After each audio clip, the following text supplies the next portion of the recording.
Buenas tardes, ¿cómo se encuentran todos? Bienvenidos a un episodio más de FinTech Bar. En esta ocasión me acompañan dos amigos y una gran amiga, Bea, David, Gustavo. Hemos crecido juntos en esta industria y bueno, el día de hoy vamos a platicar del crédito en la era app y cómo el crédito digital está redefiniendo el consumo en México. Y bueno, antes que nada, Bea, si quieres empezar y presentamos a nuestros invitados. Pues muchísimas gracias por estar este día con nosotros.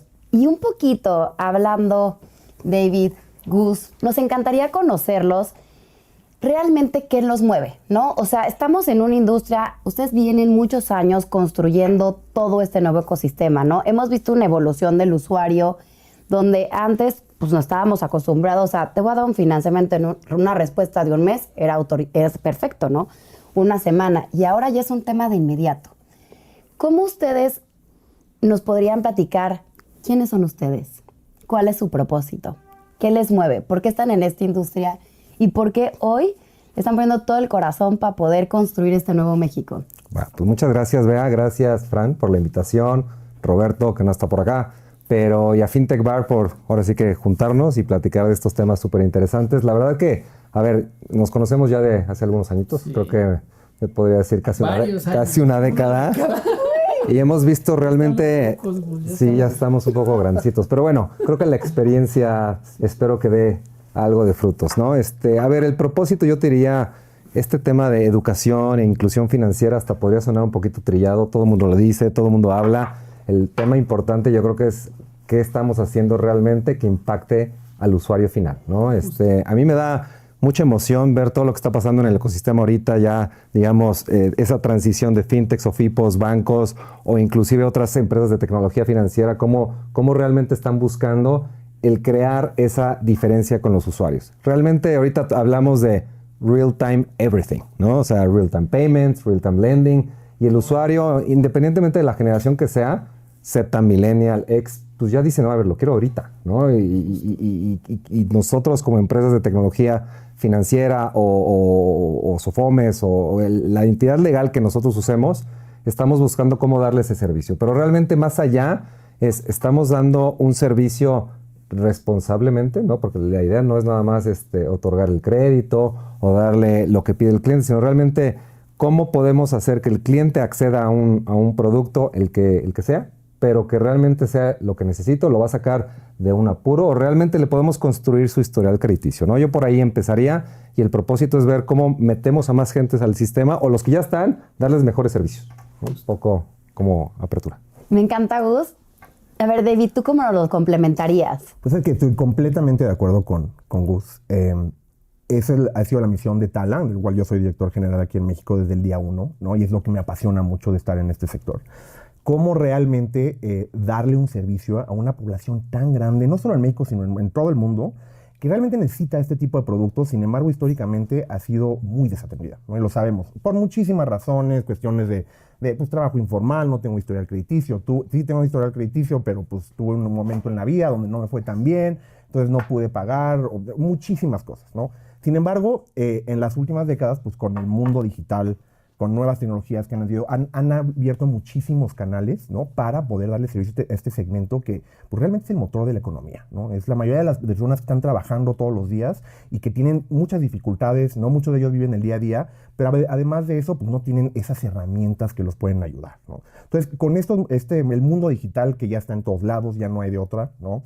Con las nuevas tecnologías que salen, con la cantidad de datos que existen hoy en día, pues abre un canal para poder darle un servicio más a la medida, ¿no? No como tú decías, oye, no, pues voy a ir a ver quién me puede prestar, si es un banco, si es el que presta en la esquina, pero ese cuate, ¿no? Híjole, no, me va a cobrar carísimo. O con un bat. Y si no puedo pagar, no es que voy a tener muchas opciones, sino que me va a ir muy, muy mal, sí, ¿no? Entonces, eso es lo que nosotros vemos, ¿no? Cómo usar la tecnología para poder darle un valor, ¿no? O sea, un valor adicional, una herramienta adicional a la gente que lo necesita para que puedan lograr pues, salud financiera, al final de cuentas. Sí. Perdón que te interrumpa, pero me encanta cómo nos damos cuenta que muchas veces pensamos y vemos las fintechs, ¿no? Lo vemos desde la calle, la fintech, y de repente las vemos unas más grandes, pero realmente nos olvidamos que atrás de estos proyectos hay personas, ¿no? Y hay personas, hay mexicanos que conectamos con nuestro propósito y me encanta poder que estamos aquí compartiendo esta mesa porque pues no podemos hablar de una tecnología si no podemos hablar desde el origen, desde el por qué, ¿no? Siempre hay que empezar desde el why. Y perdón, Gusto, interrumpí. No. Te corté la inspiración. Adelante, no, o sea, yo creo que el tema del por qué es súper importante, es lo que nos mueve. O sea, al final del día están bien los productos, pero si realmente no le podemos cambiar la vida, y a lo mejor suena muy trillado decir le voy a cambiar la vida a alguien, pero realmente con esas pequeñas acciones sí estás haciendo un cambio, ¿no? Nosotros también, como parte de Creditea, igual que David, yo dirijo la operación acá en México. Tenemos un proyecto bien padre que se llama el proyecto de los invisibles, ¿no? Los invisibles, ¿quiénes son esas personas? Pues esas personas que nadie los voltea a ver, que no tiene acceso al sistema financiero, o sí tiene un producto, pero pues es el único producto que tiene y es el único que conoce por muchos años. Entonces creo que el estar aquí sentados y muchas empresas que están apostando por eso son un factor de cambio. 100%. Y si puedo agregar algo ahí. También mencionaba hace rato que este tema de la inclusión financiera o educación financiera se escucha en todos lados, ¿no? Sí, está muy detallado. Y justo te iba a decir, todo el mundo presenta la slide de la penetración de los smartphones en México y las cuentas de banco, pero creo que ustedes han hecho una gran labor en ahí cerrar la brecha, pero perdón. No hay ningún problema y justo ese es el punto, ¿no? De que creo que también cada vez se escucha más por razones correctas, a cierto punto, ¿no? Que es pues porque cada vez hay más herramientas que pueden ayudar a realmente llegar a una inclusión financiera sustentable, ¿no? Anteriormente, antes de que existieran todas esas tecnologías, pues siempre ha sido una cuestión multiactor, ¿no? Están los reguladores, están las empresas, están las escuelas, es una cuestión de todos, ¿no? Sin embargo, para realmente poder esparcir ese conocimiento y lograr inclusión financiera, pues era muy difícil, ¿no? O sea, tiene alguna cuestión física, cómo le enseño a la gente, se lo meter en la escuela, pero igual van a tener que ir al banco, pero igual el banco no tiene ese tipo de productos para ellos. Sin embargo, con este crecimiento del acceso y las opciones, creo que la inclusión financiera puede estar más cerca. No es que sea más fácil, sino que hay más herramientas y más canales para realmente avanzar a una velocidad que anteriormente pues, no se podía, ¿no? Y oye, a ver, me encanta cuando hablamos y ya le ponemos con la tecnología como un canal, ¿no? Sí. Y me gustaría que empecemos a entrar en la app móvil como uno de los canales. ¿Cómo ha evolucionado este cambio o este tema de entro al crédito de consumo a través de la app? ¿Cuáles han sido los principales retos? ¿Cómo han visto con el tema del onboarding? ¿Cómo han visto la parte de la adopción? La brecha digital, ¿no? Hablemos un poquito de hombres y mujeres, ¿no? Porque luego también hay una diferencia de cómo los tratamos, cómo les dirigimos una comunicación, ¿no? ¿Cómo lo podríamos... ¿Quién se avienta a empezar? Y a ver, los dos tienen muchísima experiencia. Los dos son especialistas, ¿no? Desde y nada más yo como nada más para participar y hablar más, ¿no? Yo me acuerdo hace unos años, ¿no? Que empezaban las apps digitales, que era como, híjole, alguien va a pedir un crédito por una app, ¿no? O sea, como que los mexicanos o algunos, ¿no? Estaban acostumbrados a descargar una aplicación para pedir comida, para pedir un auto, pero pues no todavía para la parte financiera, o pedir un crédito por internet, pero bueno, los dejo que nos cuenten y nos platiquen cómo ha evolucionado esto. Sí, a ver, no te vayas muy lejos. Hace una década que nos conocimos, empezábamos a hacer nuestros pininos y todo era vía web, ¿no? Y decíamos, bueno, va a ser una aplicación vía web y todo hacía sentido, ¿no? Y había poquitas, ¿no? Que a lo mejor estaban por ahí con el tema del app. Ahora ya no puedes pensar que no exista una aplicación y a lo mejor antes los usuarios decían, bueno, no voy a bajar una aplicación porque la memoria del teléfono, porque para qué, si no la utilizo diario. Entonces decías, bueno, pues mejor algo web. Y también de este lado decías, bueno, no voy a invertir en una aplicación porque si la bajan 3 personas, 5 personas, pues ¿para qué? ¿No? Claro. Ahora nosotros de nuestro lado, no nada más desde el punto de vista de la usabilidad del usuario, sino desde un punto de vista de marketing, todo está concentrado en la parte de push notifications a través de la app, ¿no? Entonces, es un canal que ya se volvió pues un commodity, ¿no? Entonces, al final es más fácil localizar a la gente allá. Desde el tema de también cómo localiza a los clientes, bueno, pues ya sí les llamas y todo, pero todo es a través de WhatsApp, ¿no? Entonces, todo tiene que estar relacionado a ver cómo el cliente y el usuario está usando la tecnología y pues más bien nosotros nos tenemos que adaptar a eso. Sí, completamente de acuerdo. Es algo que naturalmente ha evolucionado, ¿no? Pero yo creo que ha habido un momento clave, ¿no? Que fue la pandemia. Yo sí lo veo como un momento muy clave. Incluso antes de la pandemia, pues seguimos avanzando en tecnología, pero más allá de una cuestión de adopción, la pandemia también creó una necesidad, ¿no? Oye, pues no puedo salir a la calle, no, o sea, ¿qué puedo hacer yo adentro de mi casa? ¿No? Y eso si lo ligas con este crecimiento que efectivamente, ¿no? Esa slide de cómo ha crecido la penetración de la telefonía móvil, ¿no? Y las pues cuentas de banco. Sí, ¿no? Y es una fórmula que pues hay, Sí. perfecta. Sí.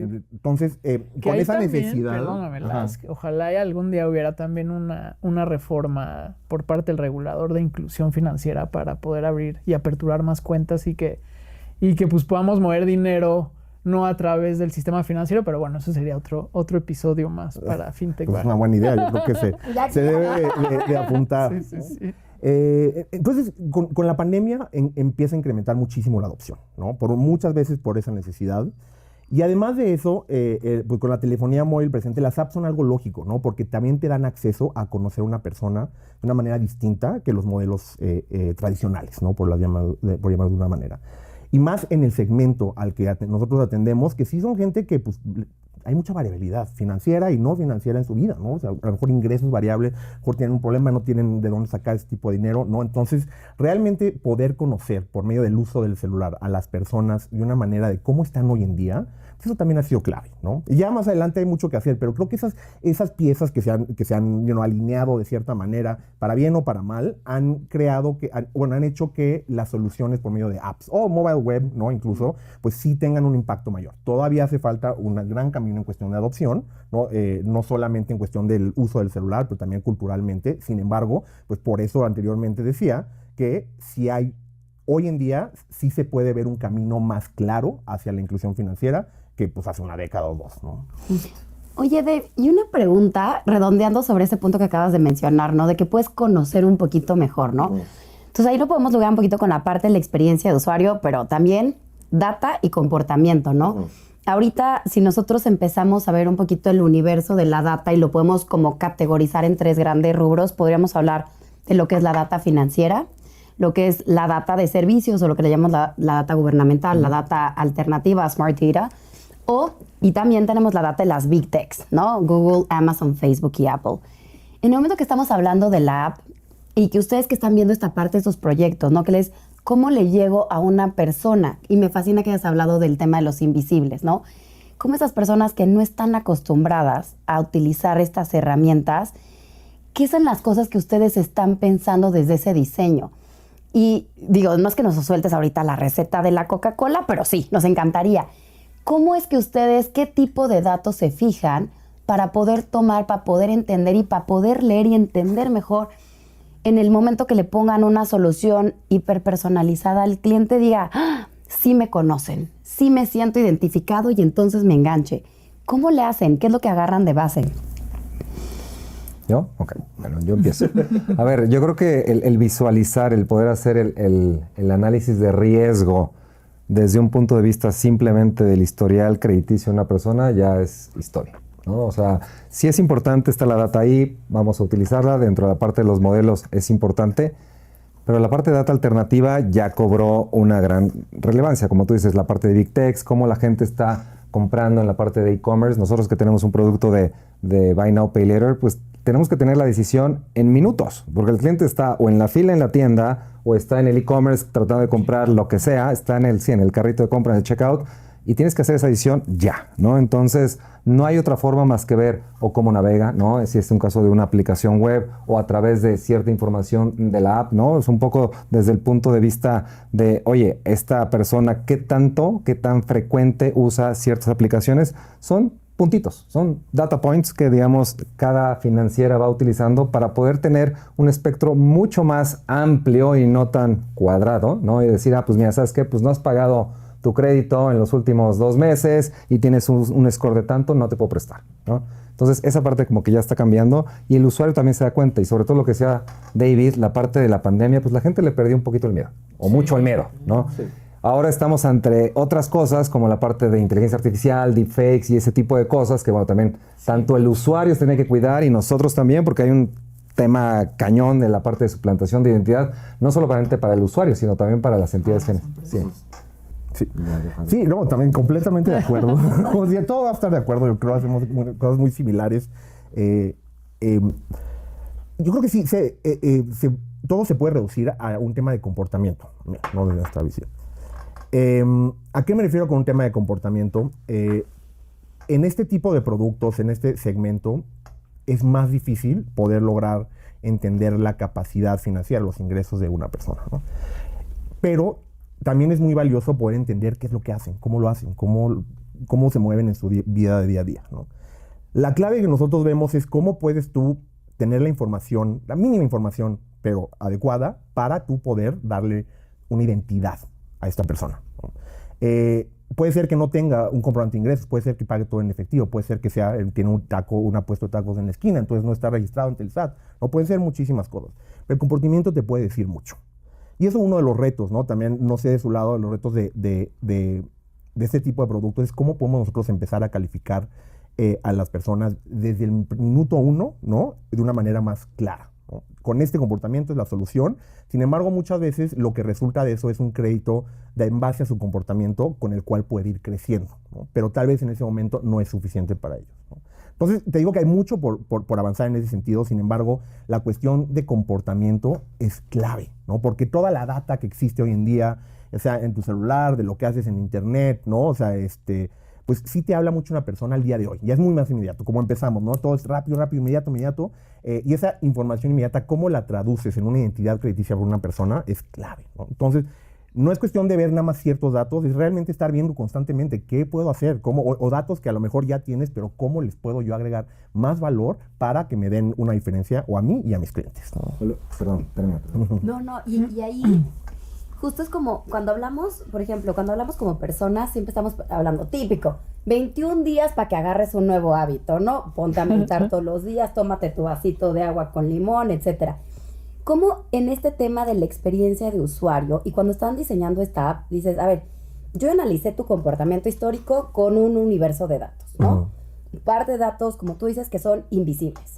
Ahora, vamos generando, ¿y cómo les van ayudando? Porque, como te dice, el primer crédito, pues el primer financiamiento o el primer producto, pues va a ser como un poquito el de cajita. Pero ¿cómo le hacemos para que su segundo producto sea más inteligente? Y el tercero más. Y al final logremos que estos usuarios se vuelvan un poquito más inteligentes. Y que lo que queremos en la promesa es que, pues, como mexicanos, tengamos un sustento. Mira, a ver, de nuestro lado yo creo que, y desafortunadamente hay mucha necesidad, ¿no? O sea, nuestra sociedad es una sociedad de grandes diferencias, ¿no? Entonces hay una gran parte de la población que sí tiene esa urgencia, esa necesidad, el que no llega a la quincena. Entonces trae esa presión de poder, no le alcanzó, necesito un préstamo, no me importa con quién, con el familiar, con el banco, el que me lo dé. Deja de lado este tipo de situaciones, porque es muy fácil decir, no, a ver, es que haz un presupuesto, no, y ve tus ingresos, tus gastos. A ver, estas personas igual y no tienen para qué comer. Justo. Entonces, y ese es un punto bien importante. Entonces, al final del el día crédito, nosotros queremos hay una vernos a lo mejor necesidad. realmente muy papistas o muy cuadrados y decir, no, es que a ver tu ingreso y tu gasto, sí, güey, pero al final del día, Sí, no llega. ¿cómo le hago para pagar la colegiatura Sí. en la próxima quincena? Entonces, regresando a tu punto, el tema de comportamiento es vital. Es, ok, a lo mejor ahorita tú necesitas 5,000 pesos. Ahorita no te conozco, ¿no? Te doy 1,000, ¿no? Vamos a empezar con 1,000. Y a lo mejor el cliente dice, hijo, pero 1,000 no le alcanza, no cubre mi necesidad.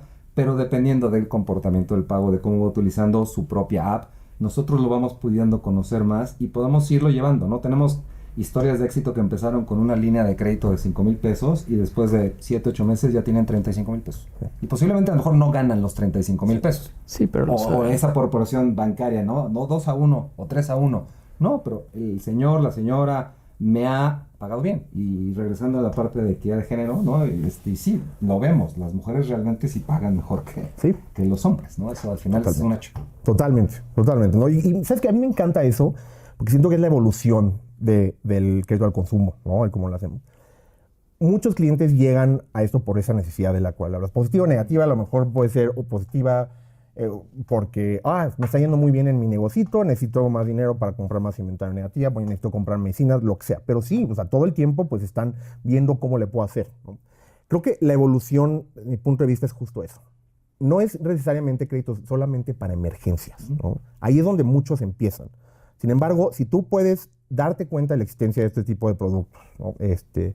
ver cómo te funcionan y que no sea una cuestión de una vez, sino poder que esa misma aplicación o ese mismo servicio te lleve hacia un crecimiento financiero. Ese es como el holy grail, ¿no? O sea, Justo. es como, sí, no, tú, o sea, te estoy dando una solución ahorita, pero no es nada más para eso, ¿no? O sea, yo veo la necesidad de conocerte mejor y guiarte por un camino que sea beneficioso para ti, ¿no?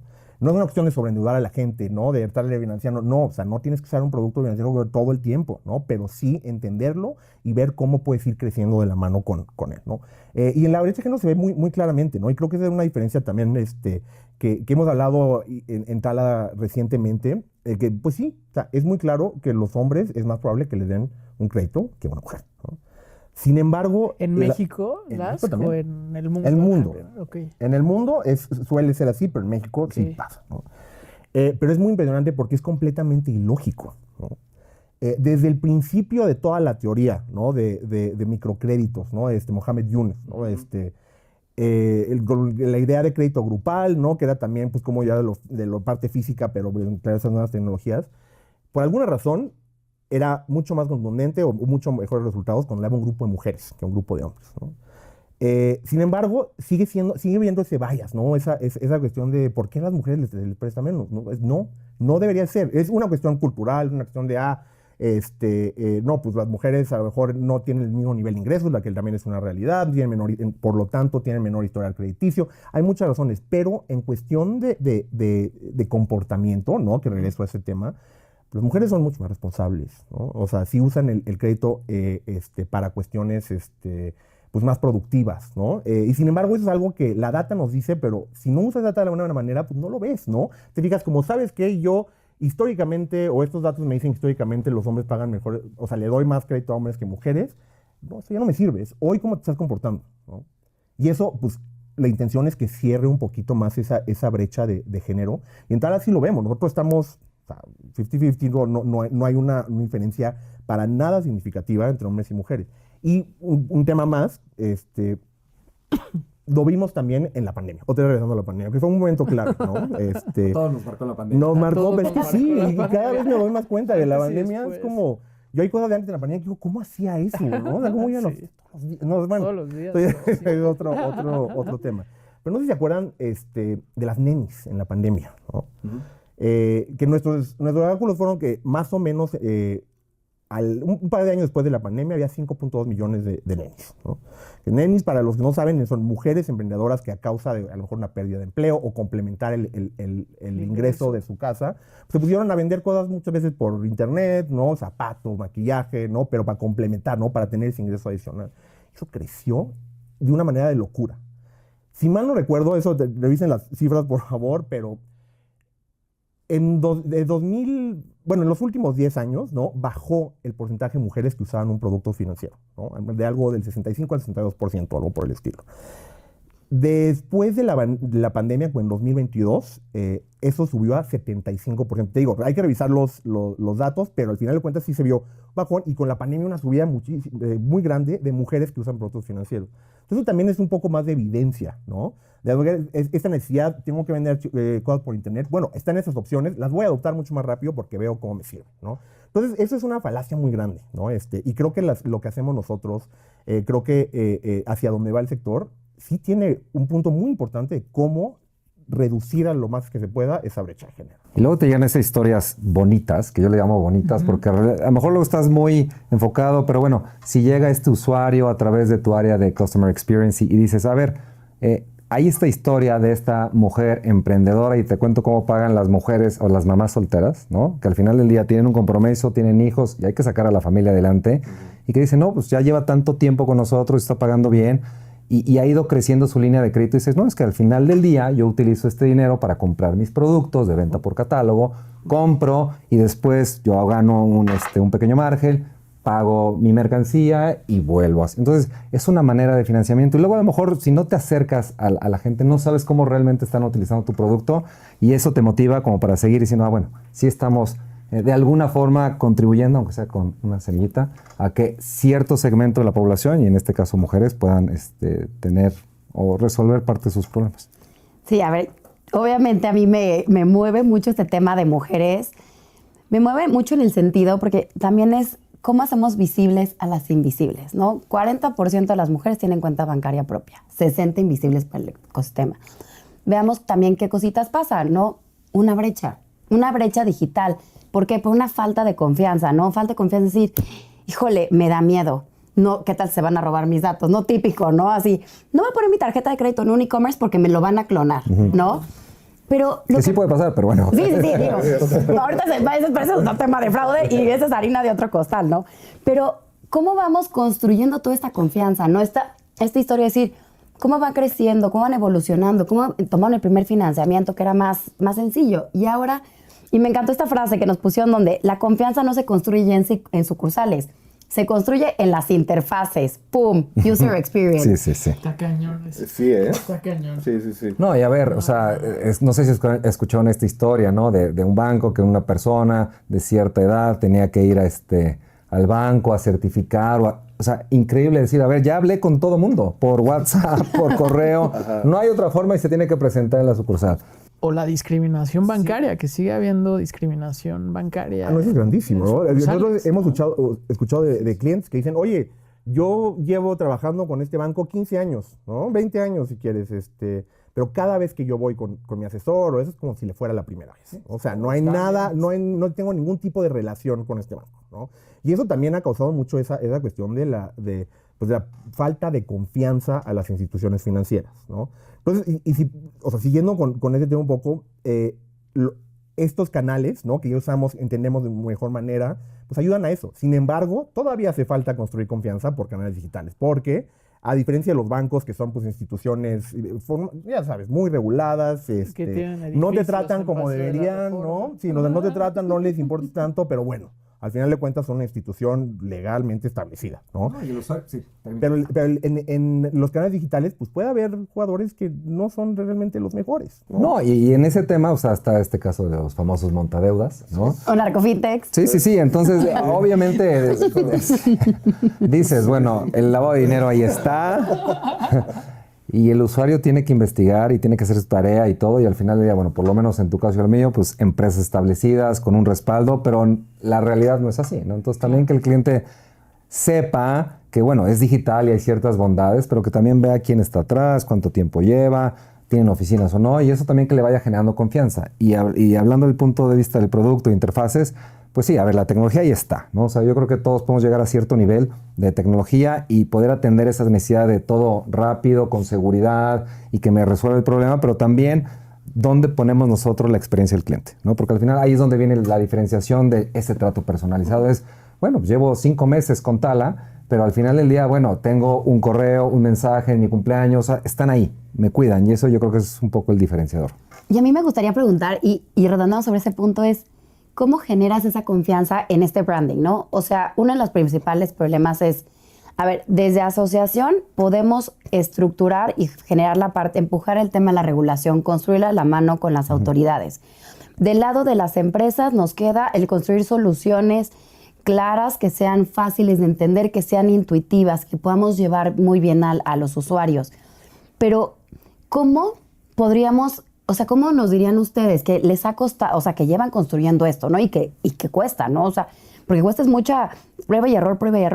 ¿Cómo podemos generar esta campaña, este branding de confianza hacia el usuario? Decir, a ver, porque muchas veces, y hablamos ahorita de narcofintechs y de muchísimas cosas, ¿cómo podré yo, o sea, cómo ellos pueden identificar que esta nueva promoción sí viene de una fintech que está estructurada, clara, regulada, con procesos? Porque, pues, en internet y con una bonita interfaz y con una bonita web, puede que caiga, ¿no? Sí, totalmente. O sea, digo, tanto Tala como Creditea pertenecemos a una asociación, entonces al final también hacemos esfuerzos en conjuntos de educación financiera, de inclusión financiera, de mostrarnos en la Semana de Educación Financiera, ahí estamos presentes, y eso es, digamos, una labor a nivel asociación. Y cada uno de nosotros también estar muy presentes con los clientes, y al final desde un aviso en la página web, de un aviso en la aplicación, estos son nuestros canales de contacto, este es nuestro nombre legal, este es nuestro nombre comercial. O sea, hay que estar muy presentes y ser muy reiterativos con los clientes porque esto se mueve constantemente y va a aparecer una persona, digamos en nuestro caso, la acredité a número 2 y la gente cae, ¿no? Y desafortunadamente después llegan a nosotros, oye, pero es que me pediste un depósito de $1,000 para sacar un préstamo de 2, pues no, nosotros no pedimos depósitos, ¿no? Entonces, informar al cliente y que el cliente sepa que, a ver, tampoco es leer todo una tesis, pero que lean un poquito ciertas cosas, identifiquen a esta persona, ¿no? O sea, nosotros reforzamos un poco así. Sí.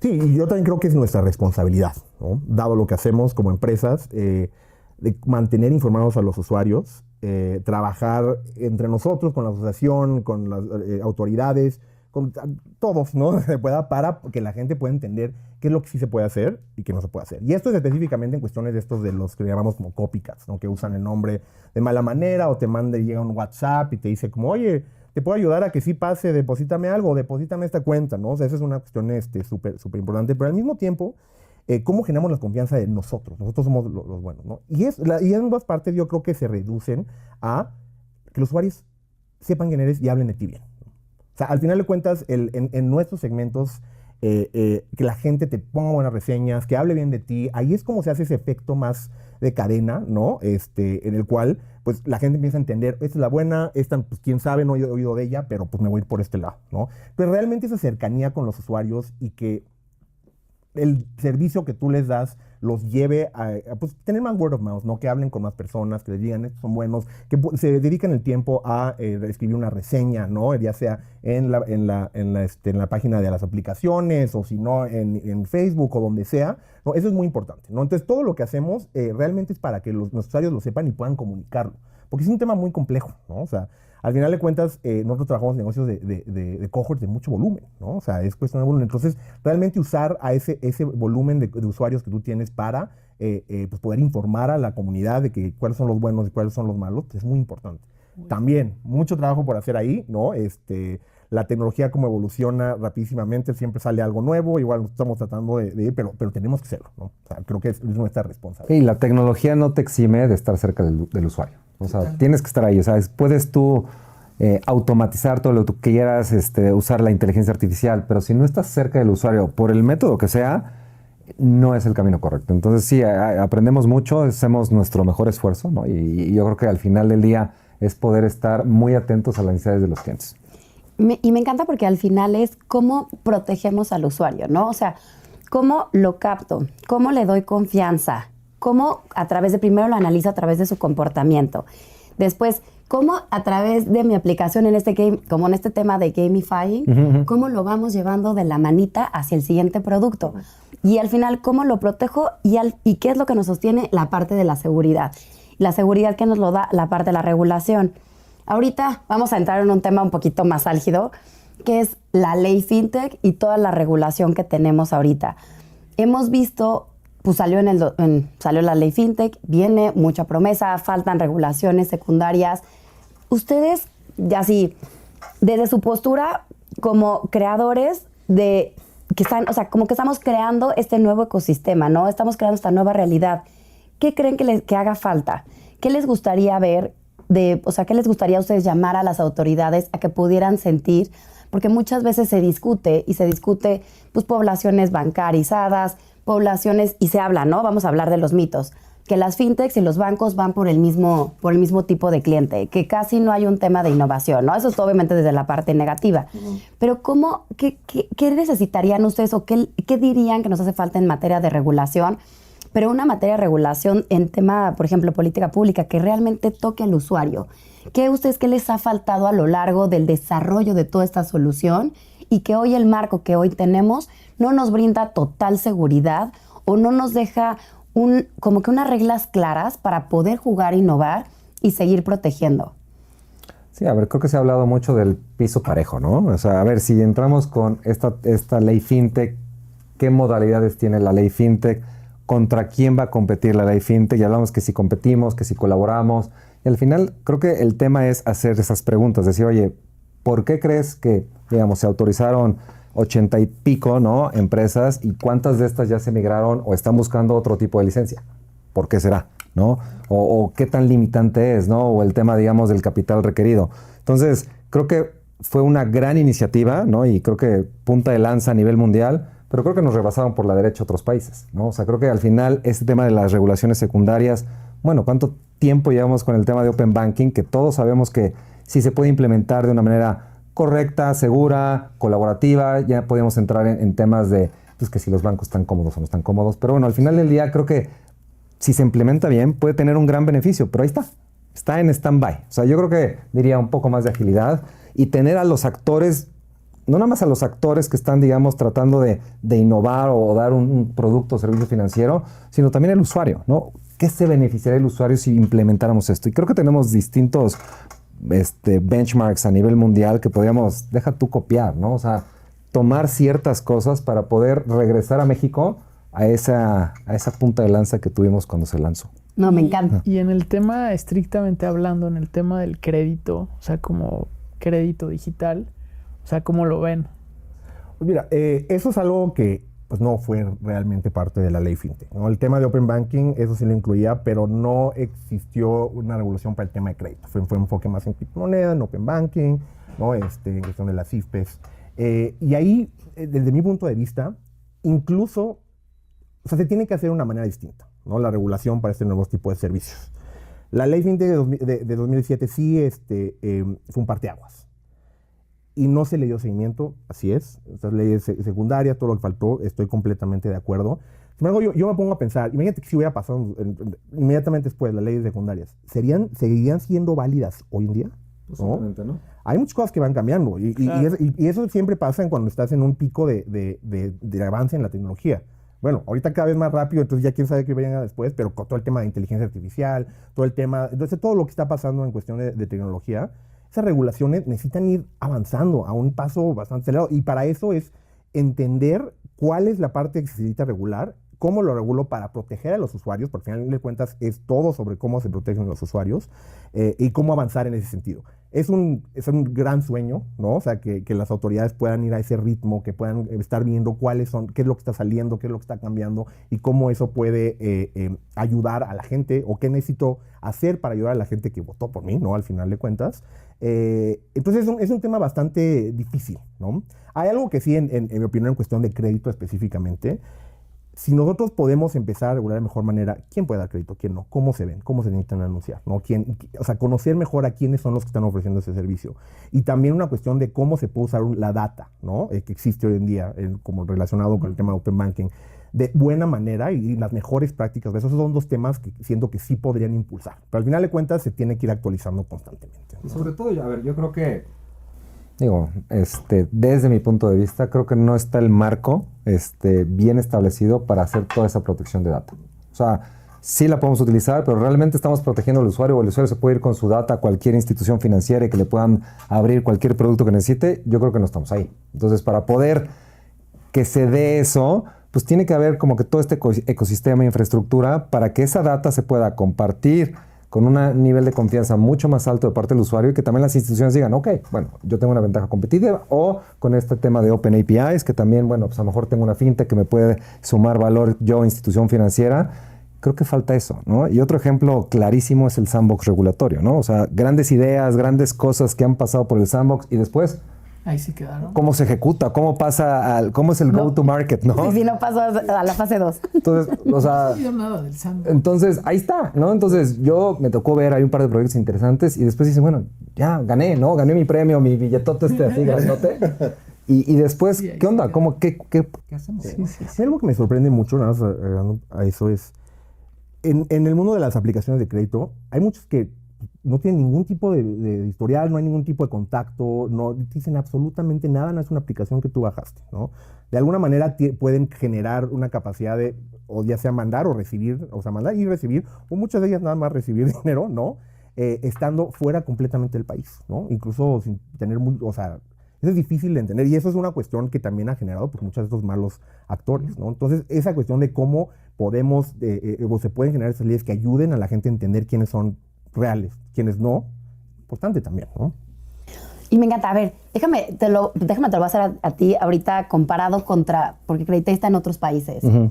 ¿Qué sientes que ves que, por ejemplo, con tu homólogo en otras latitudes, que ellos sí tienen desde un marco regulatorio claro, que hoy tú no lo puedes ejecutar y que sería como tu cartita Santa Claus que sí? A ver, toda esta regulación DORA, en nivel europeo, de la parte de resiliencia operativa, es todo un marco operativo europeo que está muy bien sustentado. Obviamente te implica una cantidad de controles, procesos, etcétera. Pero, a ver, algo así en México, todo, no te vayas muy lejos, toda la parte de GDPR, ¿no? O sea, Sí. Yo iba a hacer la misma pregunta, así de, ¿la pregunto o no la pregunto? Pongo cara de que, claro que entendí, güey. Digital Operational Resilience Act, ¿no? O sea, digamos, todas las consecuencias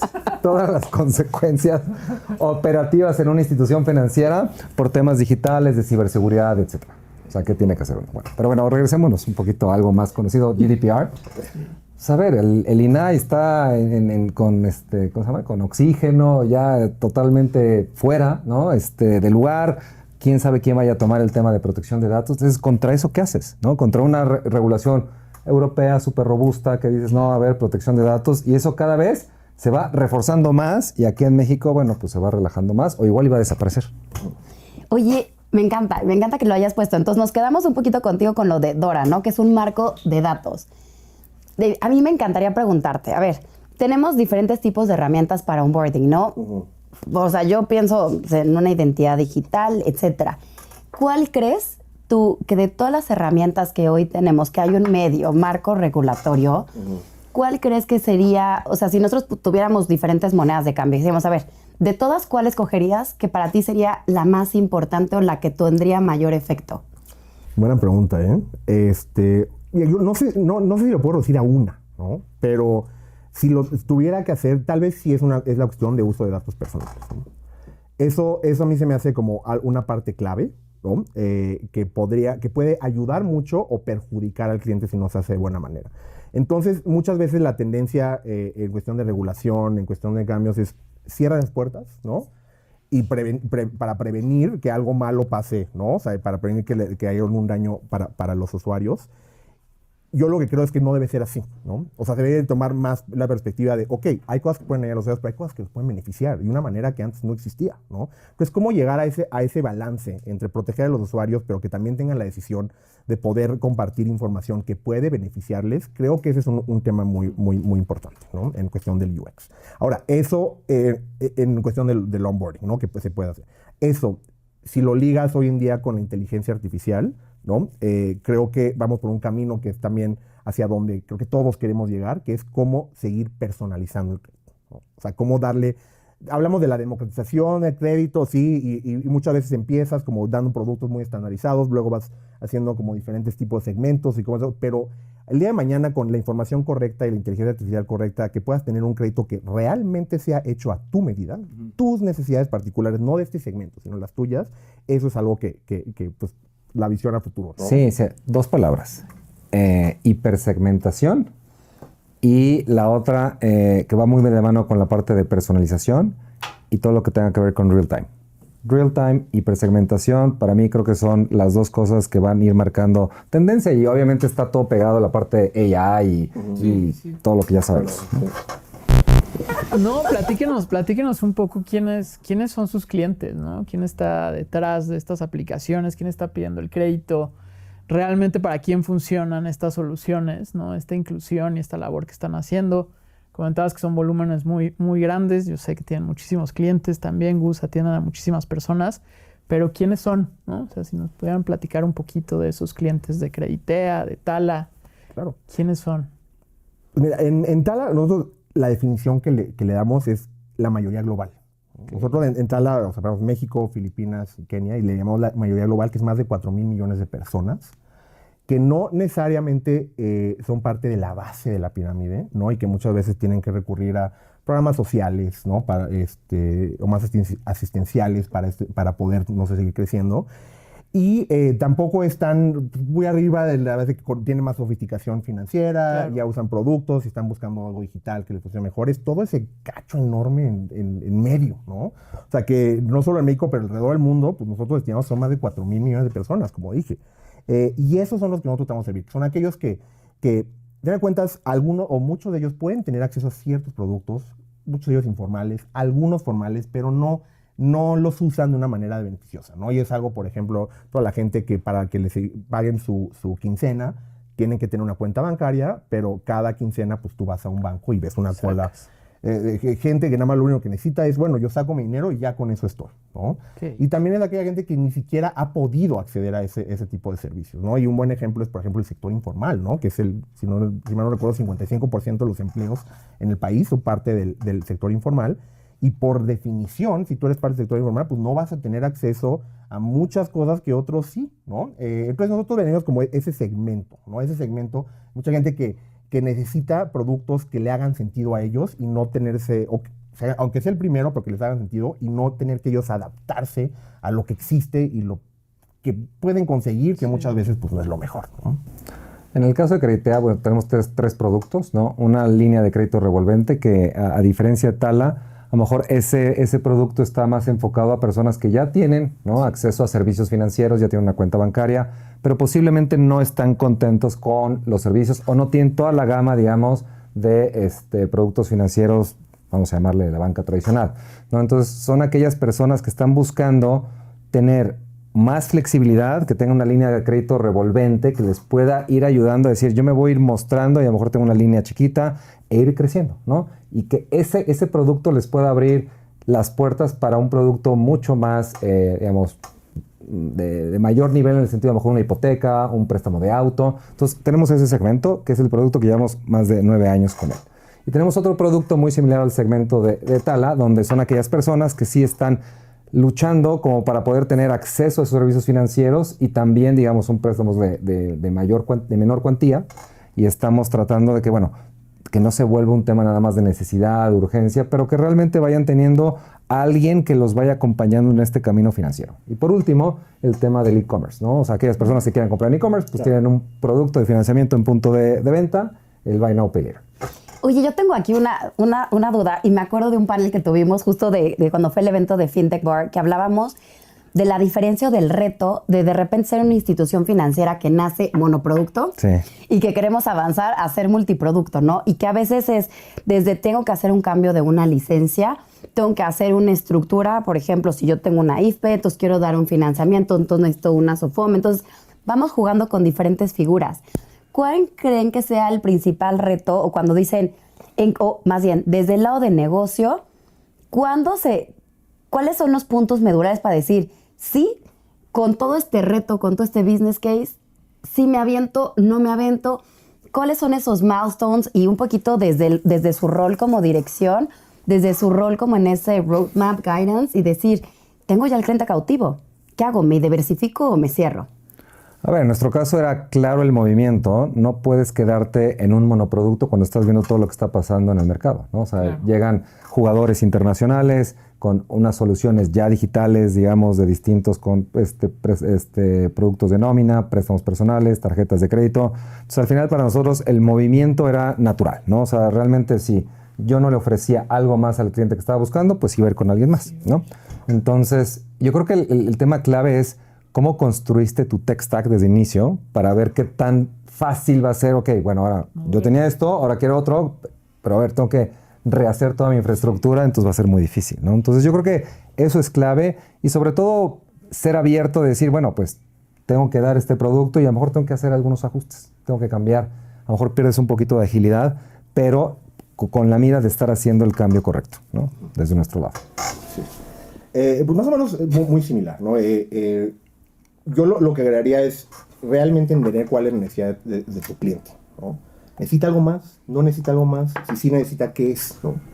En el caso de Tala, nosotros por el momento queremos seguir madurando, ¿no? Innovando en cuestión de crédito, ¿no? Creemos que ese es el camino nosotros, y con toda la tecnología que sigue, ¿no? Eso puede implicar tener un producto base, ¿no? Que se pueda modificar para distintos clientes o distintos productos. Sin embargo, nosotros viendo a muchas de las empresas que están también metiendo otro tipo de productos, más de crédito, cuestiones de cuenta, ¿no? Eso es una estrategia muy interesante. Sin embargo, nosotros en Tala creemos que, dada nuestra capacidad de otorgar crédito, necesitamos seguir evolucionando. Porque todavía nos hace falta. Al final de cuentas, como dije, no es eso de cómo podemos seguir personalizando a nuestros usuarios, cómo podemos seguir resolviendo más problemas que puedan crecer todavía más rápido con nosotros, los que sí, ¿no? O sea, toda esa idea de cómo llevar al usuario a la salud financiera y crecimiento, pues regular en nosotros en lo que somos buenos, que es dar crédito, ¿no? Entonces, realmente nosotros lo vemos de esa manera, de qué es lo que necesita mi cliente, Si yo le doy una tarjeta de débito al cliente ahorita, ¿realmente la necesitar? Estoy empujando demasiado algo que realmente no es una necesidad, sin embargo. O sea, es una idea, no estoy diciendo que esa sea la realidad, ¿no? Pero nosotros lo vemos de esa manera de un poquito zapateo a tus zapatos, ahorita, ¿no? Estamos haciendo esto, continuemos evolucionando en beneficio del usuario. Me encanta, muchísimas gracias. No, muy interesante no, sí, muy interesante. Oigan, y para poder cerrar, nos damos un tema súper futurista. Si nosotros pudiéramos como echar la película 10 años más y ver como todo este impacto que puede tener la tecnología en el sector financiero, ¿qué les encantaría ver, descubrir o qué nos gustaría decir? ¿Qué semillita empezamos a sembrar hoy? Para que entonces en 10 años podamos tener un mejor bosquecito, ¿no? O sea, y podamos tener... México es diverso, es súper, súper vasto. ¿Y cómo lo podríamos ver realmente florecer? Pues mira, lo dije hace rato, pero lo vuelvo a repetir, es crédito personalizado. O sea, ultra personalización o ultra segmentación al nivel individual, ¿no? Como sigue avanzando la tecnología, yo creo que es algo plausible, ¿no? Y ese crédito personalizado no es una cuestión de un solo momento, sino es un camino, ¿no? O sea, que un usuario puede empezar con algo personalizado y crecer con eso de alguna manera, de tal manera que pueda entender, ¿no? Y usar de manera productiva ese crédito o ese producto que está haciendo. Entonces, eso es lo que yo veo en 10 años como ahí es donde queremos estar, ¿no? Que yo, sí, o sea, dejando de lado la educación financiera, la regulación, son temas clave, más que nada la educación, ¿no? Pero sigamos eso de lado en cuestión de los productos, ¿no? Del ecosistema de crédito, yo sí iría por ese camino. Que también abre muchas posibilidades, ¿no? Si es un crédito personalizado, quiere decir que te entiende, que te está dando el camino correcto, ¿no? Que de alguna manera con embedir ese tipo de información en tu producto, pues genera educación financiera también, ¿no? Entonces, esa cuestión de que tú puedas entender por qué esto es para ti y por qué te sirve y hacia dónde vas, ahí es donde yo veo que en 10 años debemos estar. Me encanta. ¿Tú, Gus? A ver, yo dos temas, ¿no? El primero, creo que a nivel ecosistema, ¿no? En 10 años yo no sé si le vamos a llevar la banca o le vamos a llamar la banca fintech, no sé. O sea, en 10 años yo no sé cómo se va a llamar toda esa parte de servicios financieros, porque tenemos temas de machine learning, inteligencia artificial, stablecoins, las monedas digitales de los bancos centrales. Tenemos también el tema de qué va a pasar con la realidad aumentada, ¿no? O sea, tuve la oportunidad de estar en las oficinas de Meta hace no mucho. Nos ponen acá, ya sabes, el visor y decir, bueno, nosotros soñamos que al final del día el usuario esté haciendo un jueguito y eventualmente puede estar jugando con su banca dentro de esta cosa, que es un mundo alterno, un avatar, no sé. O sea, ahí me da mucha curiosidad cómo se va a ver ese mundo de servicios financieros en 10 años con todas estas tecnologías que estamos viendo ahorita, y me faltaron yo creo que 5 más, ¿no? Blockchain, lo que tú me digas. ¿Cómo va a conformarse eso, no? Esa es una. Y la otra más a nivel como aspiracional o sueño personal, ver cómo la niñez en general o la juventud pueda tener otra mentalidad o otro acceso a servicios financieros desde edad temprana para poder cambiar todo esto. Me encanta que hayas incluido también a los niños. ¿Tú? ¿Qué nos vas a contar? ¡Claro! Ya nos aventamos, ahora vamos nosotros. Ahorita va a ser también lo suyo. Yo en 10 años igual, digo, que siga creciendo el sector, que sigan veniendo más empresas a México, abriendo nuevos productos, nuevos servicios, y también un tema de una regulación de inclusión financiera. Tú, cuéntanos, tú también. ¿Sí? Yo creo que a mí me gustaría ver como algo mucho más intuitivo, ¿no? O sea, cuando hablamos mucho de inclusión financiera, todo el mundo piensa así de, te voy a dar un curso, no. O sea, que podamos tener ahí la toma de decisión, decir, oye, vas a escoger entre A y B, ¿qué pasa? ¿Cómo? O sea, nosotros no tenemos tiempo, ¿no? Y aparte, nosotros si estamos, pues, en esto, o sea, estamos metidos en esto día a día. Imagínense las personas, las mujeres, las señoras que sabías que está, ¿sabes? ¿Cómo podemos pensar en una banca, en unos servicios financieros que sean mucho más intuitivos, que puedan tener embebida ahí como que todos los análisis, entonces para que la decisión sea derecha o izquierda, perfecto, la catafixia, ¿no? Tenías 2, 3 opciones y entender cuál es el riesgo de si te vas por el camino A, por el B o por el C, ¿qué pasaría? ¿A favor o en contra? Y cómo eso nos puede ayudar a tener un mejor comportamiento y que eso nos ayude pues, realmente a tener un futuro más estable. Sí, y al final, digo, ves otras sociedades como Estados Unidos, digo que es diferente y todo, pero bueno, todo el mundo conoce su score de crédito. Sí. Todo el mundo lo conoce y todo el mundo sabe si estoy aquí puedo tener acceso a esto, si estoy aquí puedo hacer esto. Y como tú dices, ¿no? Ojalá que en servicios financieros pase lo que pasó con los teléfonos, que pasó de un análogo a algo totalmente digital con todo aquí. Con todo. Que sea lo mismo, que tengas tu reporte de salud financiera, que tengas tu score de crédito, que tengas tu escalera, ¿no? De cómo empezaste en la escalera de crédito con un crédito chiquito y ya estás acá. O sea, yo creo que todo eso en la palma de la mano sería bien interesante que se pudiera materializar, ¿no? Ay, nos encanta haberlos tenido, haber compartido tanto y muchísimas gracias por contarnos mucho toda esa historia, ¿no? Que los mueve. Creo que nos quedamos con muchas cosas súper interesantes. Toda una evolución desde el tema del usuario, cómo nos fuimos a través de las plataformas, cómo analizamos el tema del comportamiento, la confianza es súper importante, la seguridad y qué nos viene a futuro. Nos encantó tenerlos, muchísimas gracias. Gracias por la invitación, Fran, su host acá, Bea también, David. Ya, siempre un placer aquí.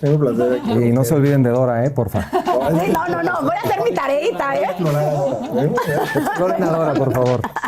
Gracias. Gracias. Gracias.